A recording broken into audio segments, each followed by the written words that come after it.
everyone, welcome back to my new video. I am Tamanna and I got selected in BSF through SSC GD 2021.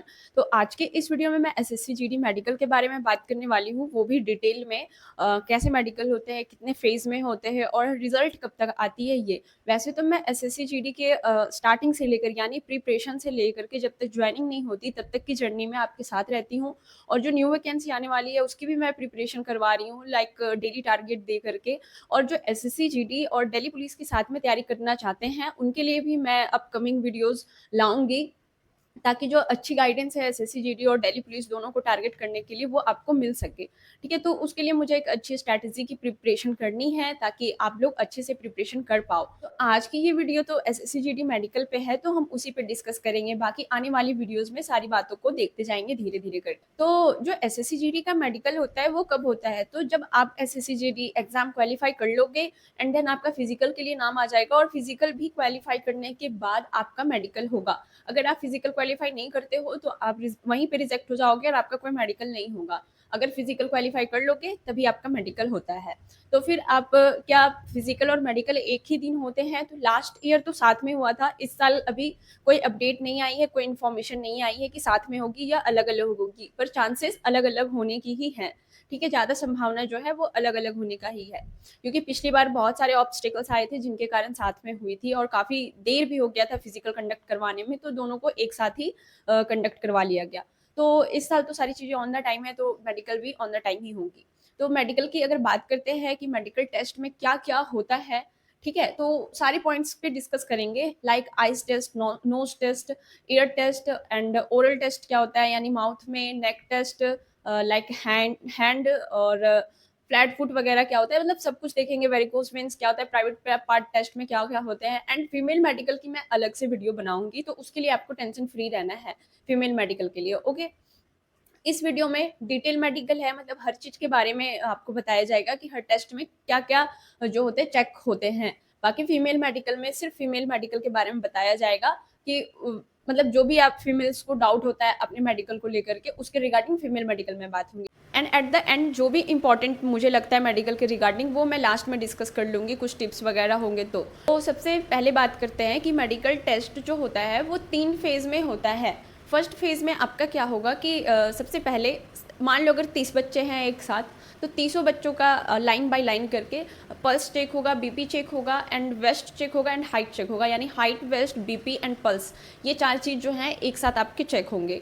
Okay, उसके बाद again जब जैसे ही फिर से ये चेक होने के बाद लाइन बाय लाइन जो है वो बिठा करके, यानी जो बैठने वाले टेस्ट होते हैं नॉर्मल से, जैसे eyes test, nose test, ear test and oral यानी आपके टीथ कितने हैं, दांत कैसा है, ये सब आपका टेस्ट होगा। और उसके बाद फिर जब ये सारे टेस्ट सारे कंप्लीट हो जाते हैं उसके बाद जो है आपका खड़ा होकर के, मतलब लाइन बाय लाइन आप लोगों को खड़ा कर दिया जाएगा। उसके बाद आपका knock knee, flat foot, varicose when और जो भी प्राइवेट पार्ट टेस्ट ये सब होता है। ठीक है, तो ये 3 स्टेजेस में ऐसे कराते हैं लाइन बाय लाइन कंप्लीट करा के। तो जैसे ही आप मेडिकल सेंटर जाते हो वहाँ पे आपका डीवी के साथ साथ यानी डॉक्यूमेंट वेरिफिकेशन के साथ साथ, जैसे आपका डॉक्यूमेंट वेरिफिकेशन कंप्लीट होगा उन बच्चों को नज़दीकी हॉस्पिटल में ले जाया जाएगा जहाँ पे आपका blood test and urine test होगा। और जब तक आपका ब्लड टेस्ट और यूरिन टेस्ट नहीं होता है तब तक आपको खाना नहीं है बल्कि बहुत ज़्यादा पानी पीते रहना है। ठीक है, अपने साथ पानी का बॉटल कैरी करना है और पानी कंटिन्यू पीते जाना है ताकि आपके यूरिन में कोई भी इन्फेक्शन या कोई प्रॉब्लम ना दिखे।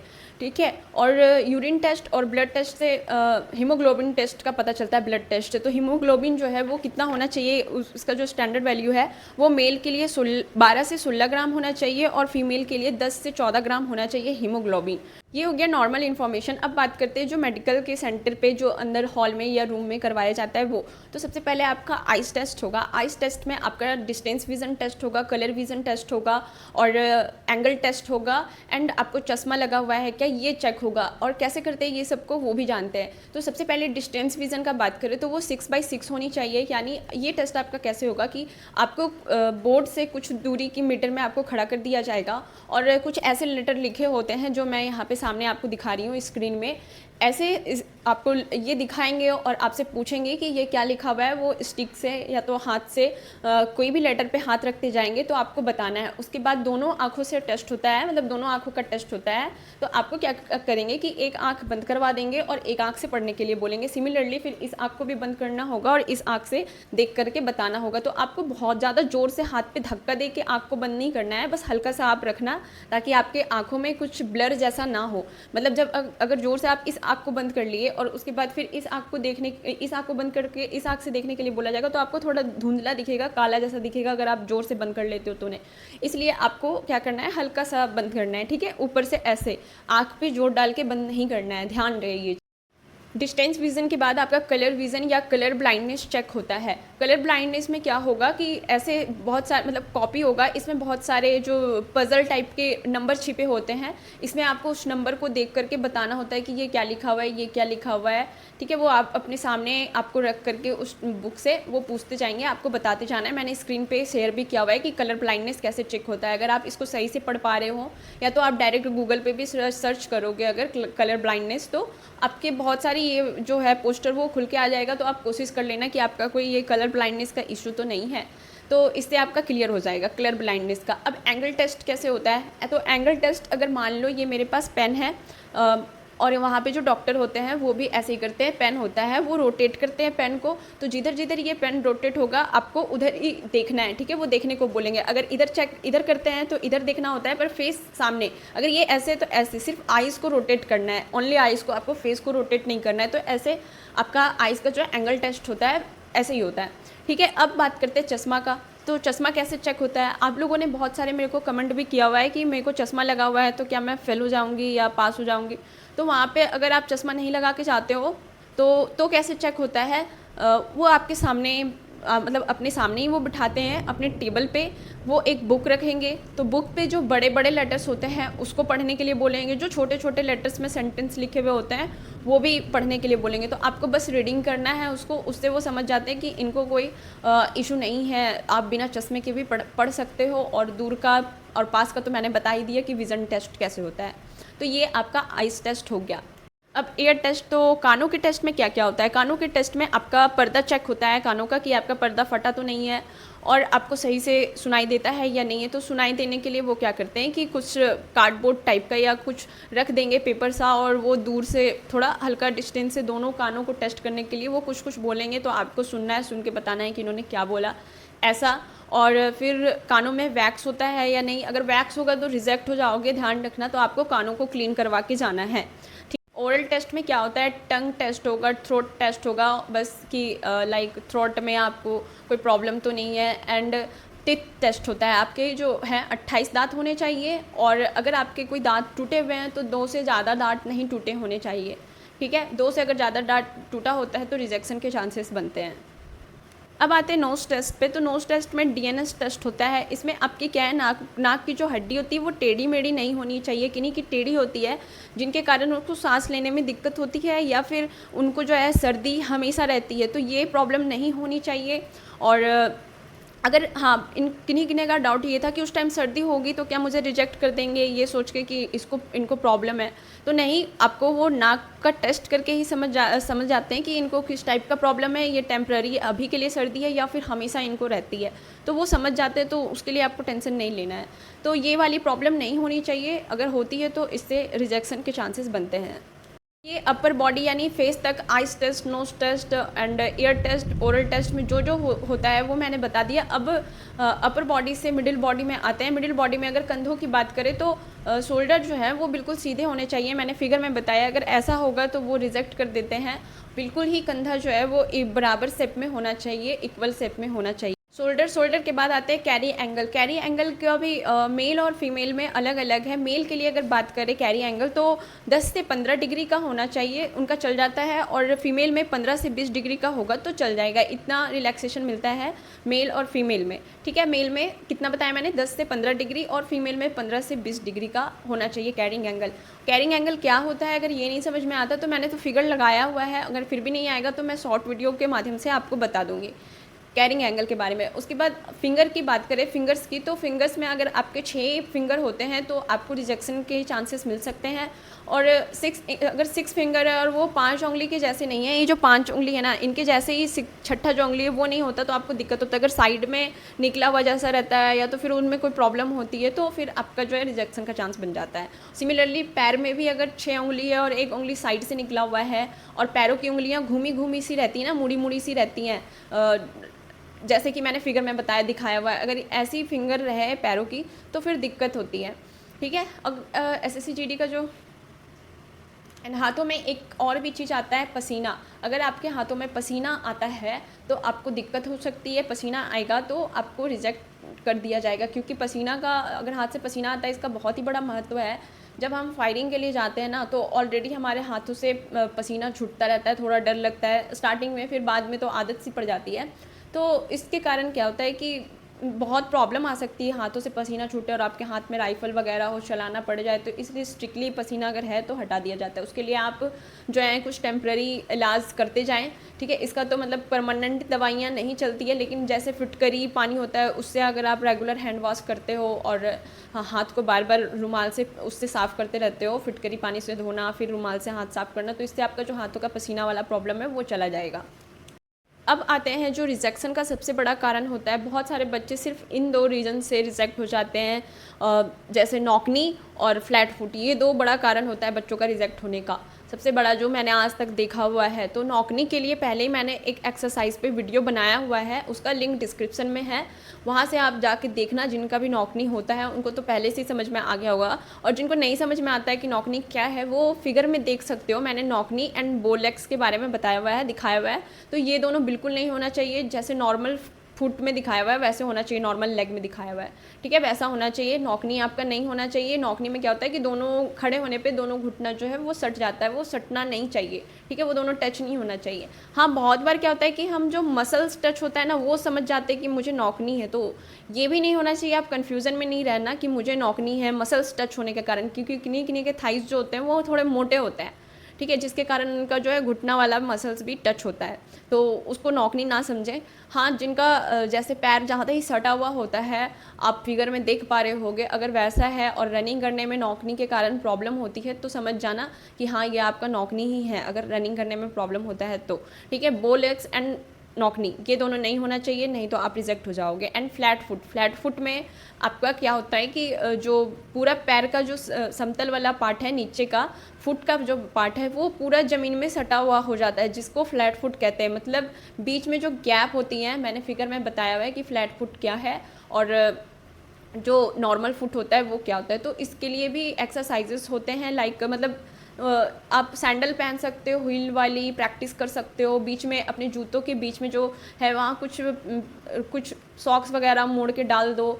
ठीक है, तो अगर ऐसा करोगे तो आपका कुछ हो जाएगा, मतलब सॉल्यूशन तो निकल ही जाएगा और कुछ दिन में गैप भी हो जाएंगे, क्योंकि फ्लैट फुट भी बहुत अच्छे से चेक होता है। अगर जिनका डाउट भी थोड़ा सा भी डाउट होता है ना, उनको क्या करते हैं, पानी या किसी चीज़ पे पैर रखवा के चलने के लिए बोलते हैं, जिससे पैरों के छाप से पता चल जाता है कि हाँ, इसको फ्लैट फुट नहीं है। एक और टेस्ट होता है वेरिकोस वेन। वेरिकोस वेन्स में क्या होगा कि आपको रेगुलर जंप करने के लिए बोलेंगे लगातार, जब तक कि आपका टेस्ट नहीं होता। एंड जंप करने के बाद अगर घुटने का जो पीछे वाला पार्ट है, उधर आपका नस का जो है उभार आ जाता है, नसें दिखने लगती हैं और रेड कलर का भी दिखता है थोड़ा निशान, जैसे फिगर में दिखाया है। अगर वैसा आपका रनिंग करने के बाद, मतलब जंप करने के बाद वहाँ पे अगर डॉक्टर देखती हैं, तो आपको रिजेक्शन का पॉइंट मिल जाता है। तो ये हो गया आपका वेरिकोस वेन्स। सिमिलरली जैसे कोई आप लोग बोलते हो कि हड्डी टूटा है, मेरा हाथ का हड्डी टूटा है, पैर का हड्डी टूटा हुआ है, या बॉडी के किसी भी पार्ट का हड्डी टूटा हुआ है, तो वो कुछ एक्सरसाइजेस करवाते हैं, वहाँ पे एक्सरसाइज करने को बोलेंगे, जिसका अगर आप मान लो हाथ मुड़ने के लिए ऐसे बोला गया, तो जिससे पता चल जाएगा कि अगर आपका शोल्डर का अगर हड्डी टूटा हुआ है, तो आप हाथ को अच्छे से रोटेट ही नहीं कर पाओगे।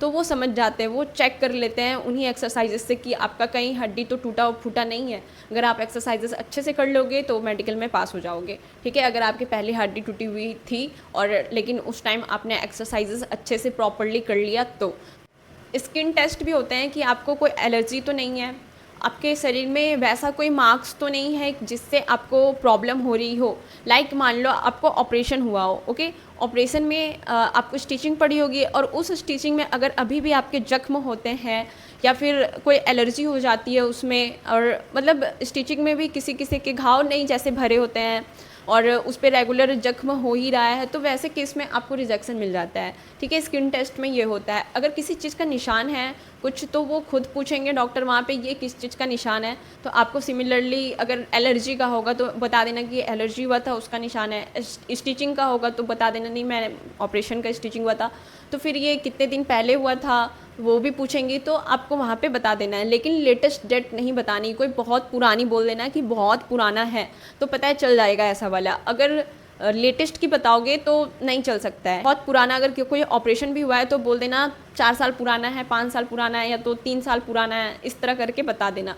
लेटेस्ट नहीं बताना है कि 2 महीना पहले, 3 महीना पहले, या तो 6 महीना पहले, 1 महीना पहले, ऐसे नहीं बताना। 2 साल पुराना एटलीस्ट बताना है, 2 साल से इधर बिल्कुल भी नहीं बताना है, तभी चलेगा। अब आते हैं प्राइवेट पार्ट टेस्ट पे कि SSC-GD के मेडिकल में प्राइवेट पार्ट टेस्ट कैसे होते हैं। तो मैं मेल की बात करूँ, वैसे तो मुझे मेल मेडिकल के बारे में ज़्यादा आइडिया नहीं है बिल्कुल भी, पर टेस्ट के बारे में पता है कि क्या क्या टेस्ट होते हैं। तो टेस्टिस टेस्ट होते हैं, पेनिस टेस्ट होता है, और हर्निया का अगर ऑपरेशन हुआ होगा आपका वो चेक होगा। अगर हुआ होगा तो रिजेक्शन के चांसेस बनते हैं। एंड पाइल्स टेस्ट होता है सिमिलर। अब बात करते हैं फीमेल मेडिकल की। तो वैसे तो मैं फ़ीमेल मेडिकल की बहुत अच्छी लॉन्ग वीडियो लेकर के आऊँगी जिसमें सब कुछ कवर होगा, फीमेल मेडिकल टेस्ट में क्या क्या होता है। और जो प्रेग्नेंट वुमेन होती है या तो फिर जिनके बेबी हो चुके हैं, मैरिड वुमेन है, उनके लिए, और नॉर्मल जो फीमेल होती हैं जो मतलब बैचलर है, अभी आपकी शादी नहीं हुई, उनकी भी मेडिकल के बारे में उस वीडियो में सब कुछ कवर हो जाएगा। और माय एक्सपीरियंस भी उसी में आपके साथ शेयर करूँगी, ओके, कि मेरी मेडिकल जो है वो कैसी हुई थी, और कुछ जो सावधानी होगी एंड कुछ टिप्स होगी मैं उसी में आपके साथ शेयर कर दूंगी। तो सबसे पहले आपको क्या करना है, चैनल को सब्सक्राइब कर लो, और इस वीडियो में आपको फीमेल मेडिकल के रिगार्डिंग कोई डाउट होता है तो लिख दो। साथ ही क्या करूँगी, जब भी मैं 2-3 दिन के बाद अब फीमेल मेडिकल लाऊंगी, ताकि जो आपके डाउट है उस वीडियो में मैं कवर कर पाऊँ, और सभी के कमेंट आपके नाम के साथ मैं उसी वीडियो में रिप्लाई भी करूँगी। तो आपको क्या करना है कि कमेंट करना है अगर कोई डाउट रहता है तो, ओके।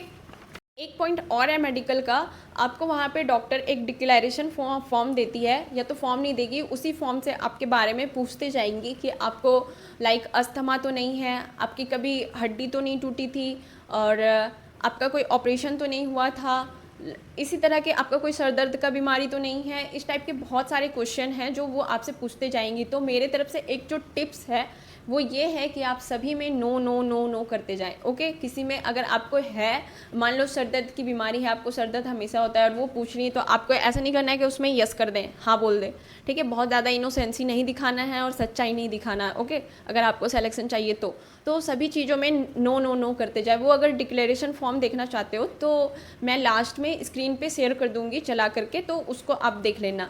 वो आपसे पूछा जाएगा और सभी चीज़ों में आपको नो करना है। अगर मेरे पास अभी दूसरा कुछ फ़ोन वगैरह होता तो मैं पढ़ के दिखा देती, लेकिन स्क्रीन पे मैं चला दूंगी, वो आप देख लेना। साथ ही आज के लिए इतना ही। अगर वीडियो पसंद आया है तो वीडियो को लाइक करें, अगर इन्फॉर्मेशन अगर आपको अच्छी लगी होगी तो, ओके। एंड उम्मीद करती हूँ कि ये इन्फॉर्मेशन अच्छी ही लगी होगी, ये वीडियो आपको अच्छी लगी होगी, आपके लिए बहुत ही इन्फॉर्मेटिव एंड जेन्युइन वीडियो है क्योंकि ये।